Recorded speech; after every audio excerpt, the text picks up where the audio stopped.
Bismillahirrahmanirrahim. Assalamualaikum warahmatullahi wabarakatuh. Selamat sore, salam sejahtera buat kita semua. Teman-teman, hari ini kami ada beberapa hal yang ingin saya sampaikan buat teman semua. Kami, yang pertama adalah perkara PT Garuda yang beberapa hari lalu Menteri BUMN datang ke sini. Kami sedang menangani perkara ini dan hari ini kita naikkan menjadi penyidikan umum.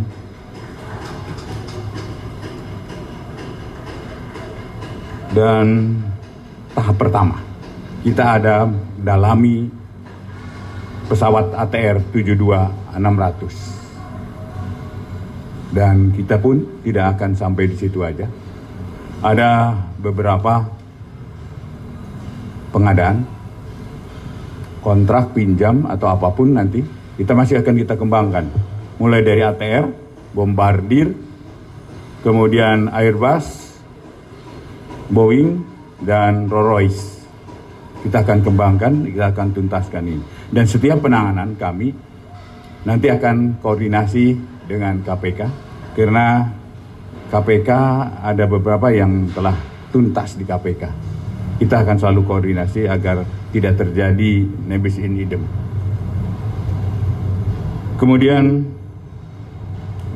yang kedua, tentang perkara satelit Kementerian Pertahanan, yaitu perkara tindak pidana korupsi proyek pengadaan satelit slot orbit 123 Bujur Timur pada Kementerian Pertahanan 2015 sampai 2021.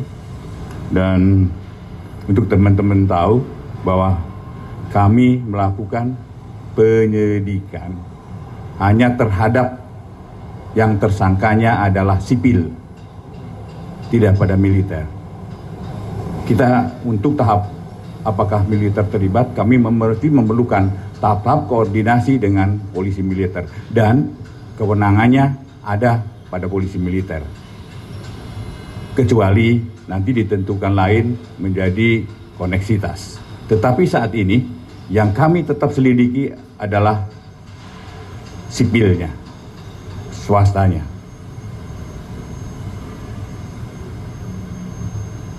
Kemudian yang ketiga adalah tindak lanjut putusan Asabri. Kita tetap menghargai dan menghormati apa yang sudah diputuskan oleh majelis hakim.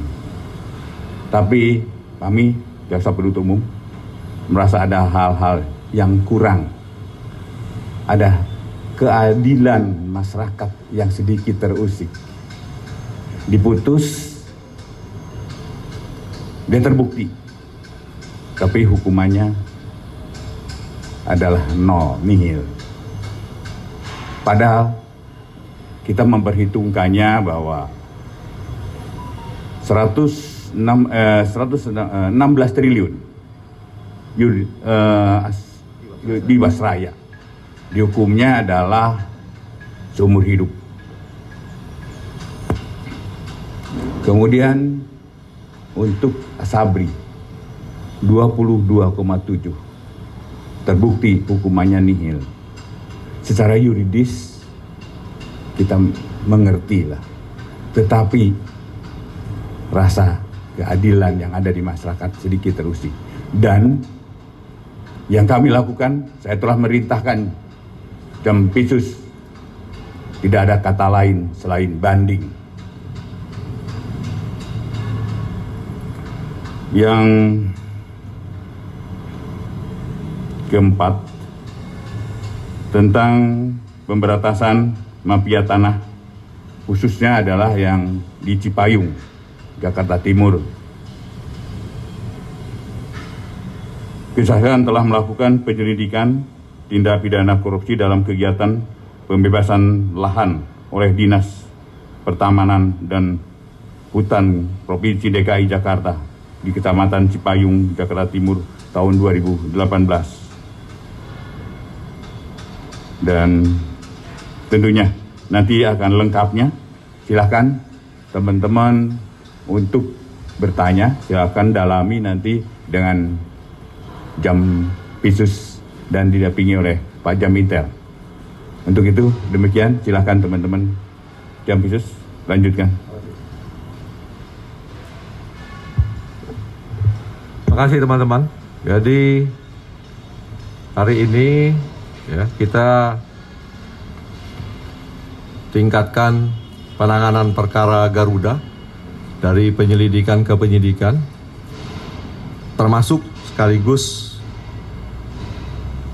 apa yang telah digariskan oleh Pak Jaksa Agung tentang mafia pelabuhan dan mafia tanah. Ini terus kita dalami bersama Jamintel, dan satu perkara sudah kita naikkan ke penyidikan di hari ini.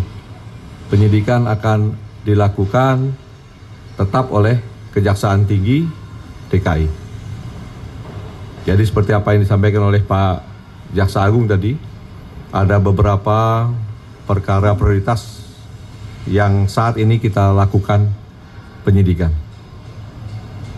Demikian, ada yang bertanya? Silakan.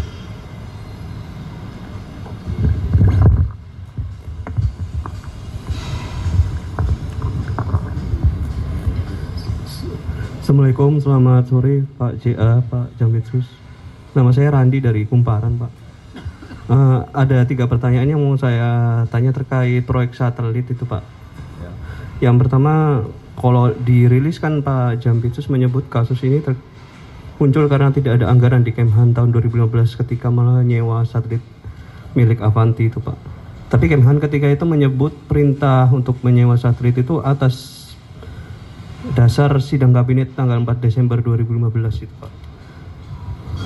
Sehingga kalau tidak disewa satelit itu, Indonesia bisa kehilangan slot orbit 3 tahun setelahnya, karena membuat satelit itu membutuhkan waktu 3 tahun lebih. Itu pertanyaan pertama, Pak. Lalu kedua, alasan Kemhan ketika itu tidak melanjutkan pembayaran kepada pihak Avanti maupun Navayo dan Airbus itu kenapa, Pak? Berdasarkan hasil penyelidikan sejauh ini. Dan yang ketiga,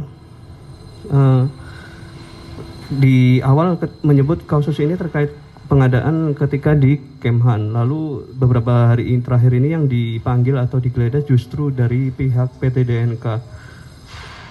Yang saya ketahui itu berbeda rezim kontraknya, Pak. Kalau di DNK itu kan ketika seleksinya dilakukan ke Menko Polhukam. Nah, kalau di Kemhan kan yang awal 2015 kan dilakukan di Kemhan. Nah, itu kenapa, Pak? Ke beberapa hari terakhir ini menyasar ke DNK, apakah karena DNK tidak mampu perform gitu, Pak, melanjutkan kontrak yang pembangunan satelit Kemhan, karena apakah kurang biaya atau gimana itu, Pak? Terima kasih.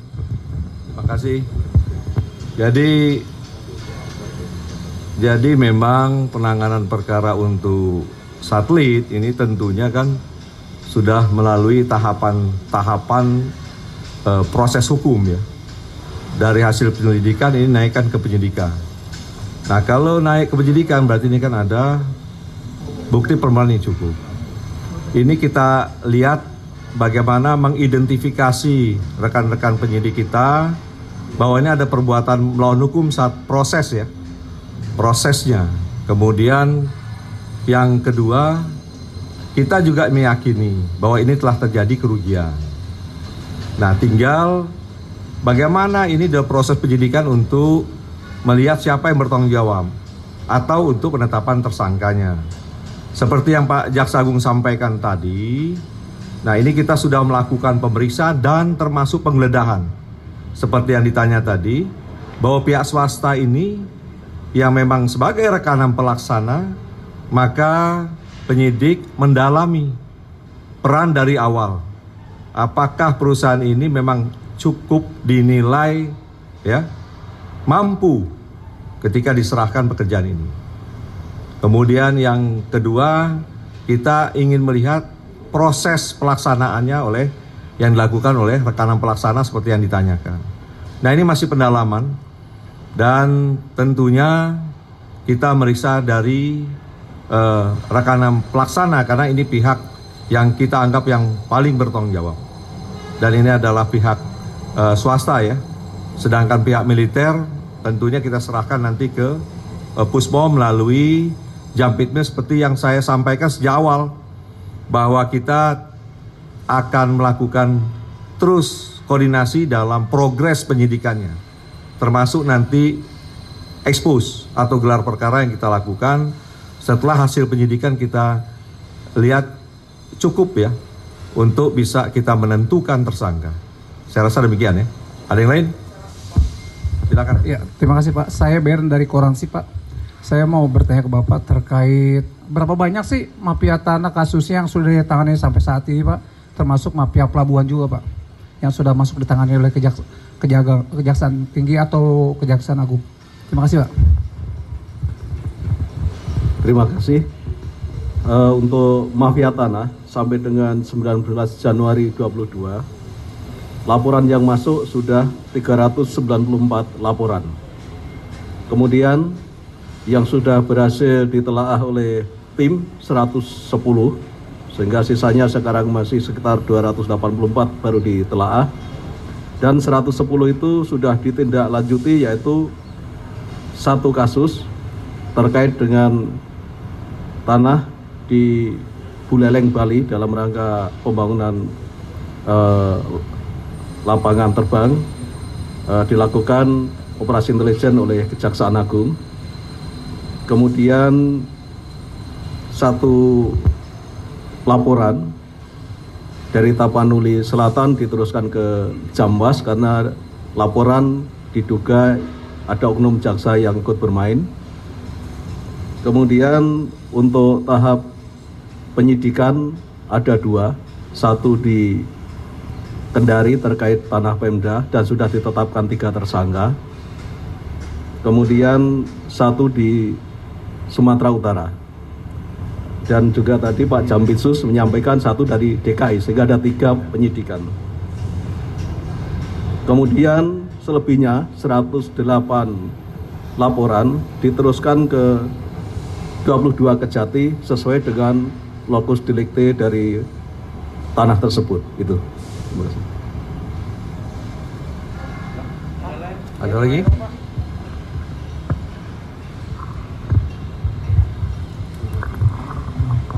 Pak, izin Pak, Michael dari cnnindonesia.com Pak. Mau nanya beberapa kasus korupsi yang tadi diekspos ya Pak. Pertama mungkin terkait yang Garuda tadi udah naik penyidikan ya Pak. Kan itu mungkin apakah udah ada gambarannya Pak, kerugian negaranya berapa terkait kasus itu Pak.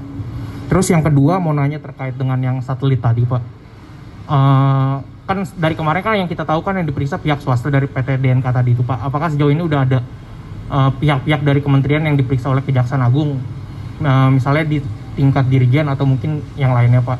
Terus apakah akan mengerucut kepada klarifikasi atau mungkin pemeriksaan terhadap Menteri Pertahanan yang waktu itu menjabat, Pak Arya Mizard ya Pak. Soalnya kan beliau juga udah menyampaikan statementnya di media terkait dengan proyek tersebut yang dibilang atas atas izin negara gitu dalam tanda petik. Terus juga ada info juga Pak kalau misalnya di kasus ini katanya ada politikus Golkar ya Pak, namanya Indra Bambang Utoyo yang ikut pengadaan. Itu apakah benar Pak? Mungkin bisa diklarifikasi atau dikonfirmasikan Pak. Terima kasih. Terima kasih ya. Untuk Garuda, saya jelaskan dulu bahwa sekarang ini naik penyidikan, kita masih konsentrasi di ATR dan bombardir ya. Tetapi rekan-rekan perlu ketahui bahwa terjadi kerugian di Garuda ini saat dijabat dirutnya oleh ES ya. Dan ES telah diproses oleh KPK dan sekarang juga masih menjalani hukuman. Tetapi ada kerugian yang masih terjadi di Garuda. Oleh karena itu, Jaksa Agung perintahkan kepada kami untuk melakukan penyidikan dalam proses melihat secara jelas nanti di penyidikan siapa yang bertanggung jawab di luar yang telah ditetapkan oleh KPK dan bagaimana kerugian ini bisa kita upayakan untuk bisa dikejar, untuk bisa kita tutupi. Sehingga ini tentunya memudahkan langkah penyidik di PISUS karena telah dilakukan oleh KPK terlebih dahulu, baik dari alat bukti maupun konstruksi pembuktian mungkin telah ada di KPK. Oleh karena itu untuk kelanjutannya kita akan intens melakukan koordinasi ke KPK untuk penyelesaiannya. Untuk kerugiannya tentunya tidak bisa kita sampaikan secara detail karena ini tetap akan dilakukan oleh rekan-rekan auditor, ya. Tetapi kerugian cukup besar kan ini. Seperti contohnya untuk pengadaan sewa saja ini indikasinya sampai sebesar 3,6 T. Sehingga cara pandang penyidik di Kejaksaan Agung ini sekaligus mengupayakan bagaimana kerugian yang telah terjadi di Garuda akan kita upayakan pemulihannya.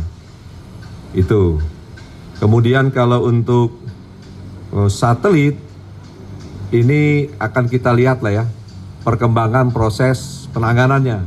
Yang jelas ini sampai yang kita lakukan pemeriksaan terhadap pihak-pihak swasta yang kita anggap paling bertanggung jawab karena dia adalah sebagai rekanan pelaksana. Ya. Ada lagi, Pak Lim? Saya rasa cukup ya. Ya. Ada lagi yang mau ditanya? Saya rasa cukup ya. Cukup. Terima kasih ya. Ya. Dari pihak Kemhannya belum ada dijadwalkan sejauh ini atau gimana, Pak? Nanti akan kita koordinasikan melalui Pak Jampit Mil ya ke Polisi Militer. Terima kasih. Pak, satu lagi. Ada lagi? Pak, sorry. Nama saya Akah dari Koran Media Indonesia. Mau nanya soal tadi putusannya Heru Hidayat. Ini kan udah divonis, udah diketok kemarin malam ya, semalam. Ini masih ada satu terdakwa lagi Pak, Beni Cokro yang terjerat di Jiwasraya juga. Apakah nantinya dengan putusannya Heru Hidayat ini jaksa penuntut umum akan mengevaluasi untuk melakukan penuntutan terhadap Beni Cokro? Terima kasih. Baik. Kita akan tetap konsisten, ya. Kita tetap nanti kita lihat aja nanti. Tapi yang pasti kami akan konsisten atas tuntutan kami. Ada evaluasi nggak, Pak? Oh pasti, kalau evaluasi ada. Evaluasi, dan yang utamanya kami upayakan banding. Tidak ada kata lain selain banding. Dan karena Bencok saat ini masih dalam tahap persidangan, masih agak cukup panjang, dan ini masih pemeriksaan saksi-saksi, jadi masih agak panjang. Nanti kita akan lihat perkembangannya, tapi yang pasti kita konsisten atas tuntutan ini. Demikian.